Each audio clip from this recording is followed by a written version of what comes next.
demonstrating here is pretty much a simple cupping procedure. This is cupping therapy, and there's lots of different forms of cupping. What we're demonstrating here is dry cupping. And the procedure is really straightforward. The concept is very simple. We're using mechanical vacuum. You can use heat and various other ways of creating a suction, but we're just basically using a mechanical vacuum pump. We're using a valved suction cup, and we apply the two together and we create a suction, okay, by sucking the air out, which is really simple. Basically. We can see it pulls the skin up and makes that mark. And you've already done some of this on Aaron's back. Aaron, are you okay? Yeah, not What does too it bad. feel like? Just feels like a nice stretch, really. You just feel really relaxed. You feel relaxed? Yeah, it's really nice. Right, so that's pulling the suction, is obviously the vacuum that's created is pulling the skin up. Yeah. What's the point of it, Riz? Okay, so generally people find it very, very relaxing, and it does lots of things actually. We can see from what's happening right now that there's something going on. So it's not simple placebo, there's some physiological changes that are happening right now. When we have suction, we have a negative pressure. So many times when we have injuries and we have tissue damage, we have a phenomenon known as inflammation occurring. Now, when inflammation happens, you get more blood in an area, and often you get pressure in an area. And where that tissue becomes pressurized, often you get nerve endings that stretch, because we're made up of a closed system. There's no way for that to go very easily. So quite often this is why we get swellings and things. A simple example is if you've ever sprained your ankle, you'll feel that it kind of swells up and it feels really tight, and that tightness causes a lot of pain. And what's your expertise? What's your background? Because you're a registered chiropractor. That's correct, yeah.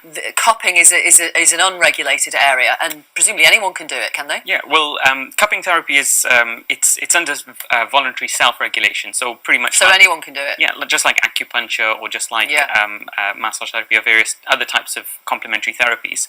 But my background is in chiropractic medicine. So the concept is the same. Okay. We're looking for natural ways of helping the body heal itself, basically. All right, well, let me bring in Professor Cahoon. Good morning to you from University College London. Hello. Hello. Is there any science behind this at all? No, I'm afraid that the spiel you've just been given is entirely hocus pocus, but perhaps that's not surprising from a chiropractor, because chiropractic is disproven itself. It was the subject of a court case recently, where when Simon Singh defined it as a happily providing bogus treatments, and he won the case in court, thank heavens. So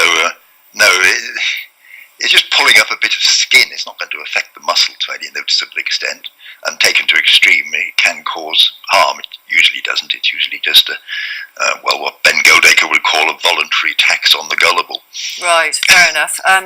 How do you respond to that, a voluntary tax on the gullible? Well, I think everything new will have its opposition, and obviously we've got ours here. But in general, lots of things, such as cupping, such as chiropractic. Chiropractic is actually something which is proven by, recommended by the NICE guidelines, the National Institute of Excellence. It's been withdrawn. And GPs and doctors are actually recommended to tell their patients or encourage their patitions to seek I don't know if you heard Professor care. Colquhoun, he says it's been withdrawn from the NICE guidelines. Okay. It never was recommended by NICE. They recommended manipulative therapy. They didn't mention chiropractic, and that's been revised and removed entirely.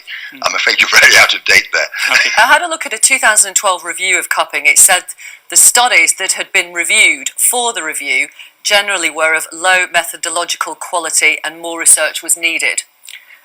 Well, Victoria, what I'd say is that a good example is, just now we were talking about maternity and childbirth and so forth. Science often takes a long time to catch up with what actually works. And when we have, sometimes, unfortunately, out of arrogance, the idea that we know everything and that we can prove and understand everything, we sometimes forget that sometimes the things which are known to have worked for a long time are actually very beneficial. And what you'll find even in, for example, midwifery, they're going back to find out that a lot of the things that midwives have been practicing for centuries are actually now scientifically proven. You can see Professor Cahoon's face. He's shaking his head. He's got a wry smile. Final word to you.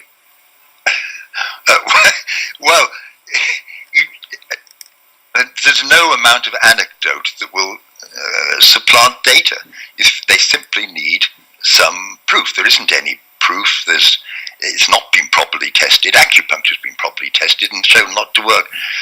Most complementary therapies fall into one of two categories. They're either disproven, like acupuncture and chiropractic, or they're unproven, like cupping. People should not be selling unproven treatments for money. Okay. Aaron, just want to check you're okay. Yeah, not too bad. Okay, not too bad. All right. Thank you very much for showing us this. Professor Colquhoun, thanks for your time. Riz Suleiman.